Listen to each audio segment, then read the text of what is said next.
শুকরিয়া আদায় করি মালিক, এমন বড় নিয়ামত তুমি আমারে দিছ। আমার দুইটা চক্ষু আছে, দুইটা হাত আছে, এই কারণে মানুষ আমারে বড় সম্মান করে, বড় ইজ্জত করে। আমার হাত পা চক্ষু থাকার কারণে মানুষ আমার সঙ্গে বন্ধুত্ব করে। আমাকে নিয়ে মানুষ কফি খায়, আমার নিয়ে মানুষ সেলফি তোলে। কেন রে?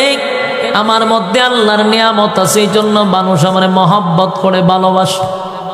যার হাত নাই পা নাই, কোনো ভিক্ষুকরে নিয়ে মানুষ সেলফি তোলে না, কোনো ভিক্ষুকরে মানুষ কফি খাওয়ায় না, বন্ধুত্ব করে না।